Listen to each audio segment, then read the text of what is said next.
ಪತ್ರಿಕಾ ಬಂಧುಗಳೇ ಹಾಗೂ ನನ್ನ ಸ್ನೇಹಿತರೆ, ನಮಗೆ ಈ ತಾಲೂಕಿನ ಶಾಸಕರಾದಂಥ ನಿತೀಶ್ ಕುಮಾರ್ ಅವರ ಕಾಣದ ಕೈಗಳು ಅವ್ರ ಜೊತೆ ಸೇರಿಕೊಂಡು ನನ್ನ ಅಧ್ಯಕ್ಷರ ತಪ್ಪಿಸುವಂತ ಭಾಳ ಆಟ ಆಡಿದ್ರು. ಇದು 4ನೇ ತಾರೀಕಿಗೆ ಆಗಬೇಕಾಗಿತ್ತು ಎಲೆಕ್ಷನ್ನು.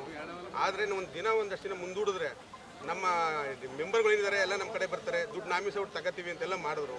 ಆದರೆ ನನ್ನ ಜೊತೆ ಗೆದ್ದಿರೋ ಸದಸ್ಯರುಗಳು ಇನ್ನೂ ಈ 5 ದಿನ 5 ತಿಂಗಳಾರು ಶಿವರಾಜನ ಅಧ್ಯಕ್ಷರು ಶ್ರಮಪಟ್ಟು ನಿರ್ದೇಶಕರು ಶ್ರಮಪಟ್ಟು ನನಗೆ ಇದು ಮಾಡಿಕೊಟ್ರು. ನನ್ನ ಸಹಕಾರ ಬಂಧುಗಳು ನಮ್ಗೆ ಸಹಾಯ ಮಾಡಿ ಓಟ್ ಗೆಲ್ಲಿಸ್ಕೊಟ್ರು. ನಮ್ಮ ಕೃಷ್ಣ ನಾಯಕರ ಸಮ್ಮುಖದಲ್ಲಿ ಪ್ರಪ್ರಥಮ ಬಾರಿಗೆ ನಾವು JDS ಪಕ್ಷವನ್ನು ಇದರಲ್ಲಿ ಹಿಡಿದಿದ್ದೀವಿ ಬ್ಯಾಂಕಲ್ಲಿ. ಇನ್ನೂ ಮುಂದೆ ಈ ಬ್ಯಾಂಕ್ನ ಉನ್ನತ ಮಟ್ಟಕ್ಕೆ ಏರಿಸ್ಕೊಂಡು ರೈತರಿಗೆ ಸಾಲ ಕೊಡಿಸಿ ಕಟ್ಟದೇ ಇರೋದನ್ನ ವಸೂಲಿ ಮಾಡಿಸಿ ಈ ಬ್ಯಾಂಕ್ನ ಉನ್ನತ ಮಟ್ಟ ತಂದು ನಂಬರ್ 1 ಮಾಡ್ತೀವಿ ಅಂತ ಹೇಳಿ ನನ್ನ ಮಾತು. ಸರ್, ಯಾವ ಕಾರಣಕ್ಕೆ ಮುಂದುವರೆದ್ರೆ ಅಂತ ಗೊತ್ತಿಲ್ಲ.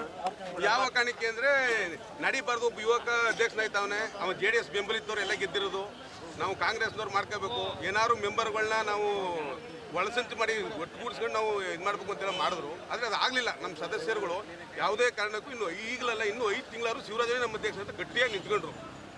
ಅದರಿಂದ ಇದು ಪ್ರಭಾವಿಗಳ ಕೈವಾಡ ಅಂತ ಅನಿಸುತ್ತೆ ಸರ್. ಪ್ರಭಾವಿಗಳ ಕೈವಾಡ ಇದ್ದೇ ಕೆಲಸ ಆಗಿರೋದು.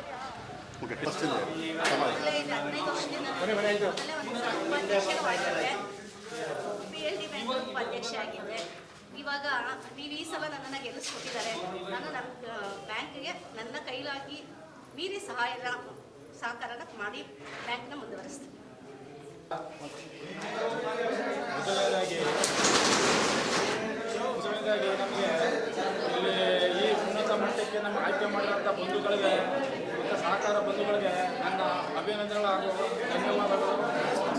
ಹಾಗೂ ಮತ್ತು ನಮ್ಮ JDS ಪಕ್ಷದವರ ಇವತ್ತು ಪ್ರಪ್ರಥಮವಾಗಿ ಅಧಿಕಾರಕ್ಕೆ ಕೃಷ್ಣನಾಯ್ಕ ಅವರು ಇವತ್ತು ಅಧಿಕಾರಕ್ಕೆ ಬರಬೇಕಾದ್ರೆ ಕಾರ್ಯಕರ್ತರಾಗಿರ್ತಾರೆ. ಆಗ ಬಂಧುಗಳ ಮುಂದೆ ನಾವು ಎಲ್ಲದೂ ಇಟ್ಟು ರೈತ ಬದುಕು ಹಸನಾಗ್ಬೇಕಾದ್ರೆ ನಾವು ಮುಂದೆ ಒಳ್ಳೆ ಕೆಲಸ ನಾವು ಮಾಡ್ಕೊಂಡು ಹೋಗ್ತೀವಿ. ಮತ್ತು ಅವ್ರಿಗೆ ಏನು ಮಾಡಬೇಕು ಒಳ್ಳೊಳ್ಳೆ ಯೋಜನೆಗಳನ್ನ ನಾವು ಮಾಡ್ತೀವಿ. ಈ ಸಂದರ್ಭದಲ್ಲಿ ಅವ್ರನ್ನ ನೆನೆಸ್ಕೊತಾ ಎಲ್ಲ ಮಾತು ನಮ್ಗೆ ಇರ್ತೀವಿ.